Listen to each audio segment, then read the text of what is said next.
Thank you so much for being here and sticking around. I'm Kia Kokalitcheva. I'm a reporter with Axios, and I'm here with Howie Liu. Hello. Founder and CEO of Airtable. And we're going to chat about Airtable and a lot of other fun stuff.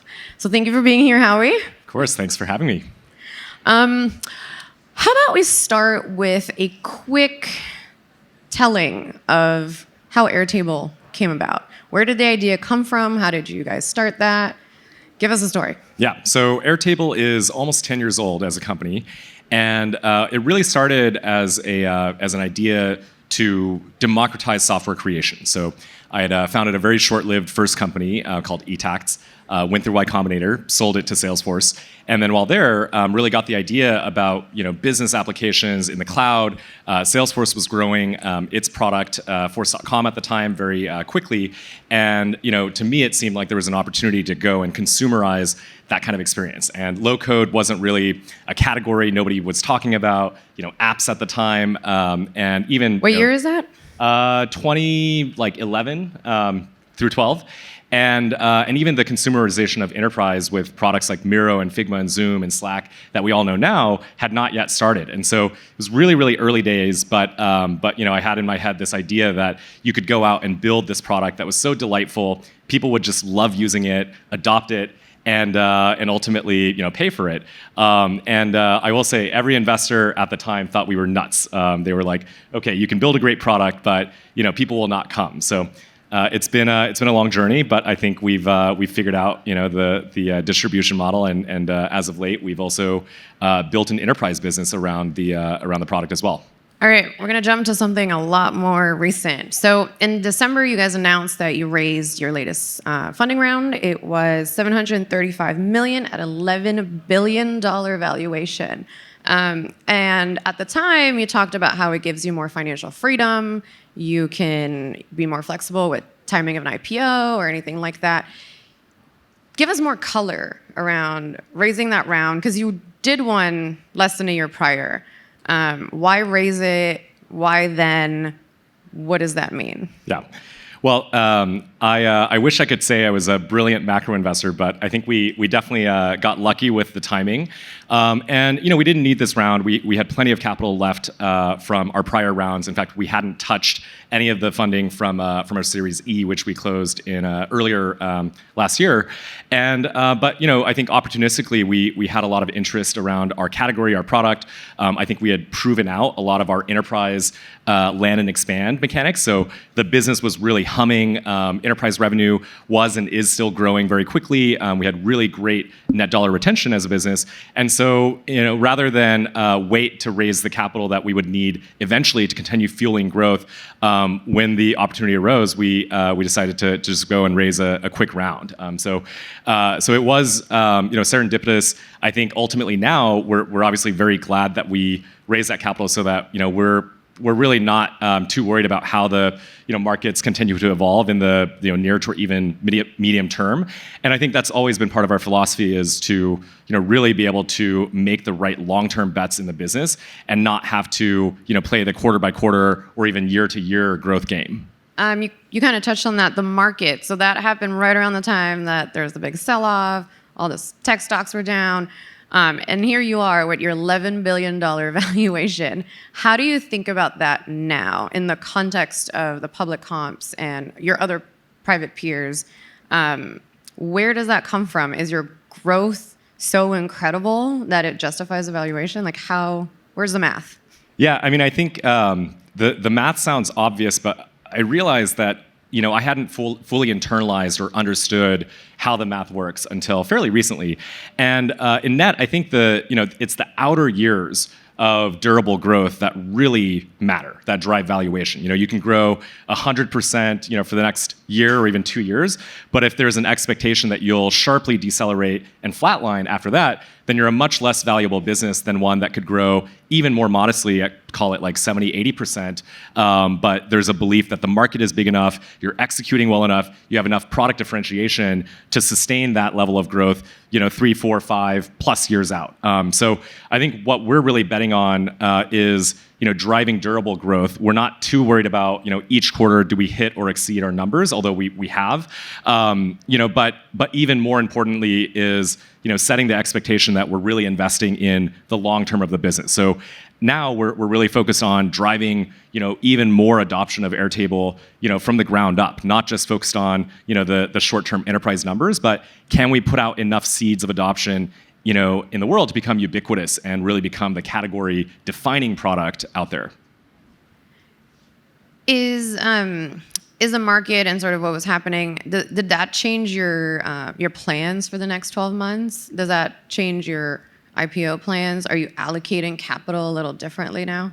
So we are not changing our plans, but the fact that we had the additional capital is part of why we haven't had to change the plan. So as of our Series E, which happened earlier last year, we had been on this very aggressive growth path. The business has been profitable for brief periods, in the earlier years. And I think structurally it's a very efficient business. We have all of this organic growth because of the product and the delight around that and word of mouth, driving many thousands of effectively to us, free signups at the top of the funnel. And then many of those convert into revenue very efficiently, either through a credit card payment or a very efficient sales touch.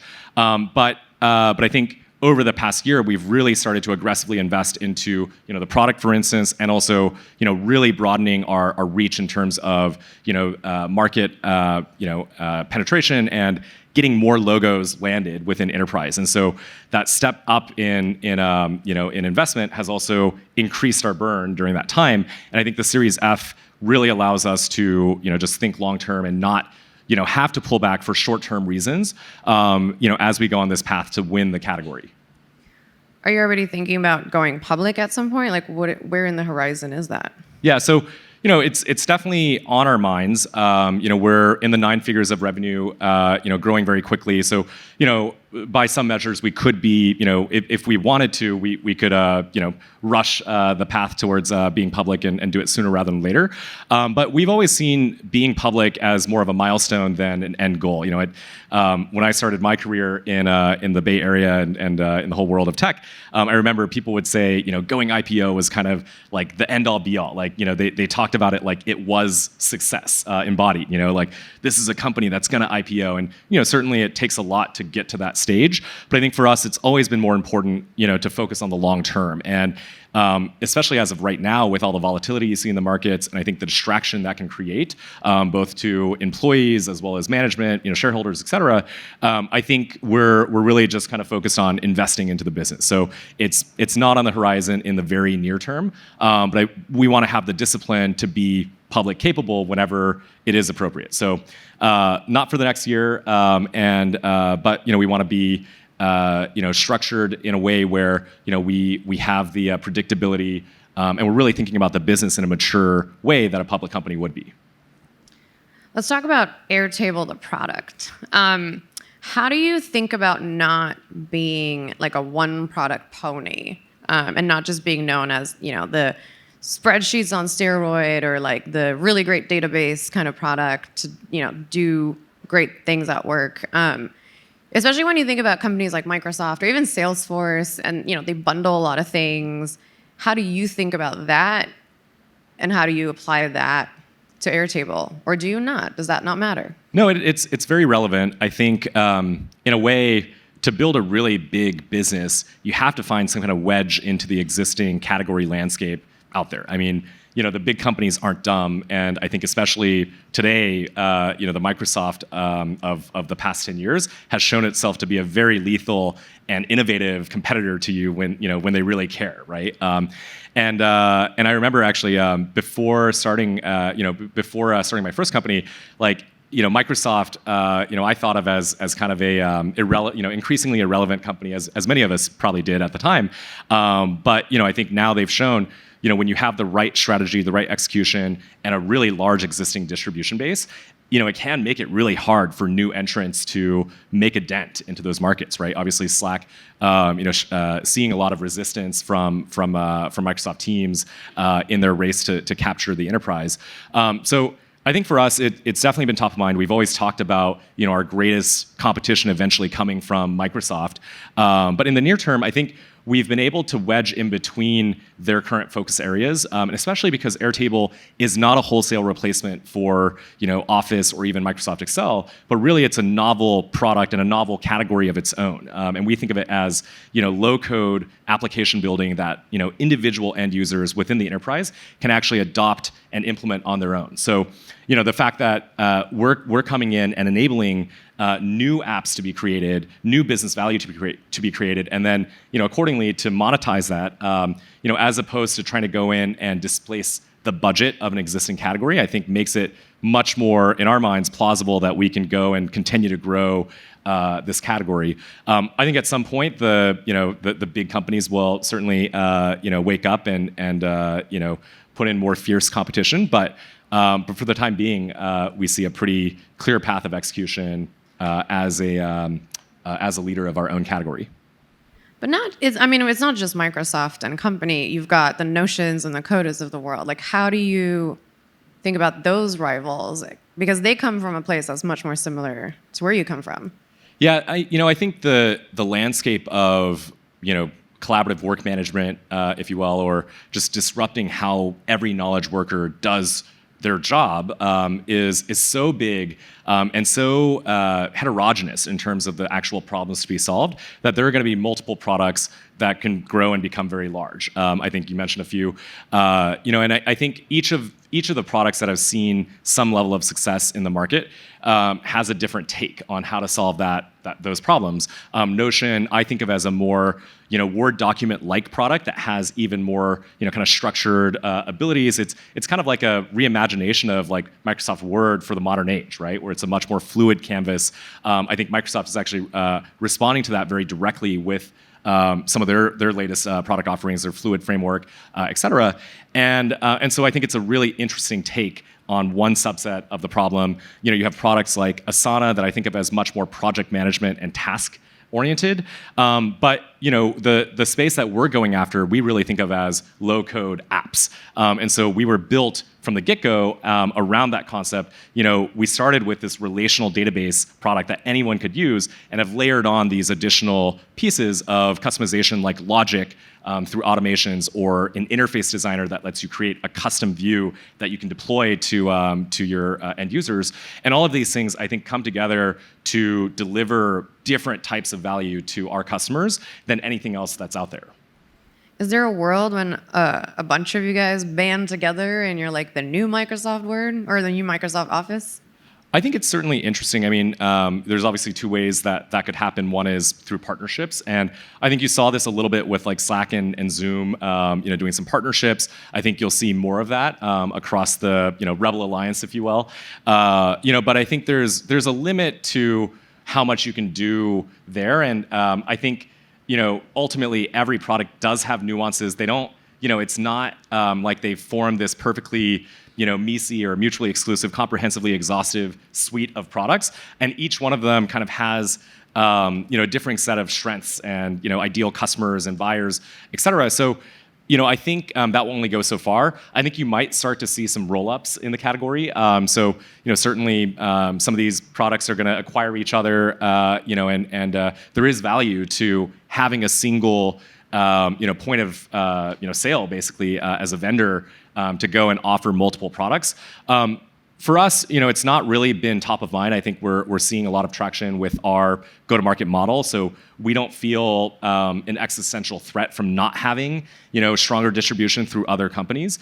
And right now, we're just focused on going out, continuing to compound our organic adoption, and then continuing to go and monetize that really, really deeply with our enterprise land and expand, which over the past year has been really effective.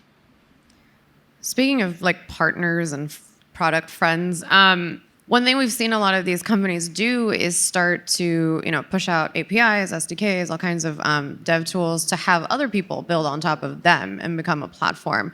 Where are you guys on that? Is that part of the vision? Yeah, it definitely is. I think the power of developer ecosystems has certainly played out as an important story in I think most SaaS platforms over the past 5 or even 10 years. You look at Shopify and there's an incredible ecosystem around them, or Atlassian, et cetera. And I think the key is timing. So it's not a matter of whether, but really when. We already do have a platform, with our APIs. We allow third-party developers to build apps on top of Airtable and then distribute them through our marketplace. We don't yet offer monetization of those apps. So if you want, as a third-party developer, to make money off of those apps, you kind of have to figure out your own means of collecting payments. But I think now is the time where we're starting to invest into that. And I think these are things that they're like new S-curves that take a while before they really start to pick up and generate a lot of steam. But it is important, and I think important because one, it helps to further deepen the value proposition of Airtable. Faster than we can just go and build every additional feature that customers may want. To enable this enormous ecosystem of potential developers to come in and do that for us. I think it's also important because there are just going to be some industries or use cases that we'll never understand as deeply as somebody who's really deep, well versed in that world would. So, in the construction world, there may be really specific add-ons or functionality needed to fully unlock the value of Airtable. And so, it's definitely something that we want to continue to build out and compound over time. But it's pretty early innings for us, right now. Who is building apps on top of Airtable? Right now, what kinds of apps? It's a lot of smaller developers. So we're not seeing really large companies being built on Airtable. We don't offer an OEM program, for instance, like what Viva was able to leverage with Salesforce, where they've built a very large, literally a large public company around or on top of the Salesforce platform. Although in that case, it's a little bit more of a white label experience that you're using Salesforce. So we're not seeing anything like that, and we're not really encouraging that at the moment because we don't have I think both technical abstractions, but then also the partnership relations that are needed to sustain that kind of ecosystem. So at the moment, it's more small developers who recognize this incremental piece of value that they could create. So maybe there's a better visualization on top of Airtable that people want, or some functionality to deduplicate records or contacts within the product. And so creating these more modular pieces of functionality and then making that available on the platform. I'm just asking this because I'm a VC reporter. Is there a world in which there's like a Airtable ecosystem VC fund, the way that we saw with Slack and some other companies?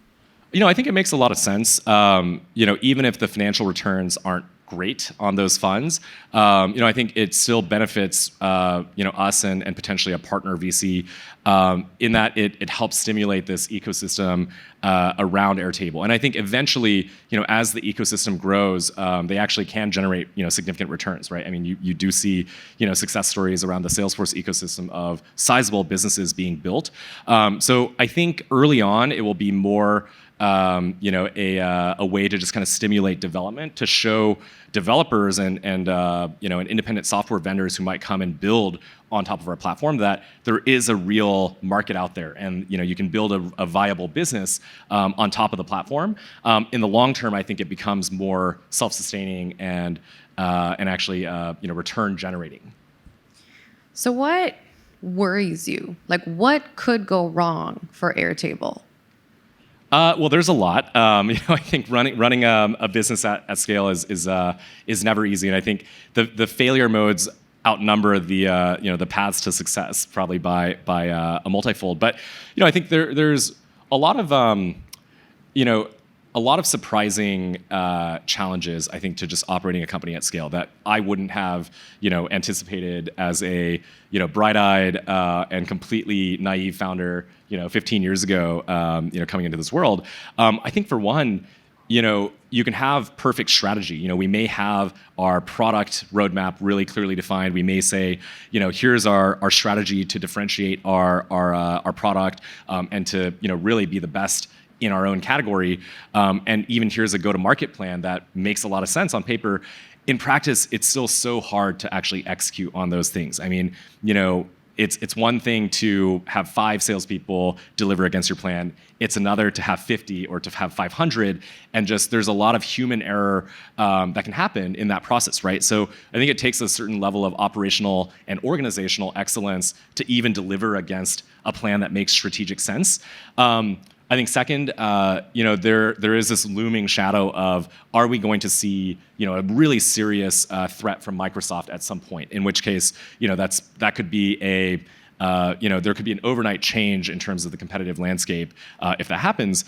And I think the only thing that we can do to hedge against that is to, as aggressively as possible, invest into our product and into getting scale, so that when it happens, we have a product that takes a really, really long time to catch up to, if at all, it can be, and that we also have a strong ecosystem. We have a strong install base of customers that don't just use us, but really love us and are really deeply embedded in terms of the value and the workflows they've created on the product. So I think, in a way, it's almost scarier to have the uncertainty of a potential future competitor than to just know where they stand. I actually feel better about the competition that we see publicly, Asana, Monday, Smartsheet, Notion, you mentioned, because we know where they are, and we get to see all of their earnings reports for the public ones, and how they're doing in terms of different segments of the market, and we can glean their product roadmap just based on what they are launching and talking about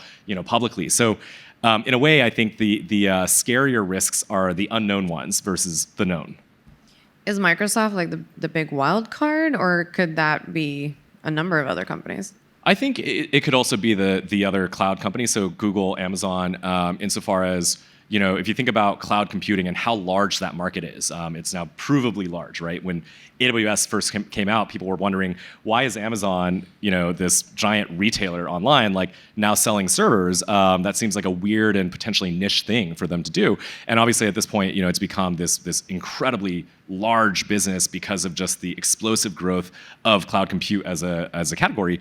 If you think about all of the applications that are created on top of cloud computing platforms, what percent of those actually should be built on top of cloud infrastructure, as opposed to more declaratively, i.e., without code and without having to manage even cloud servers, built on something that looks more like Airtable with low code, right?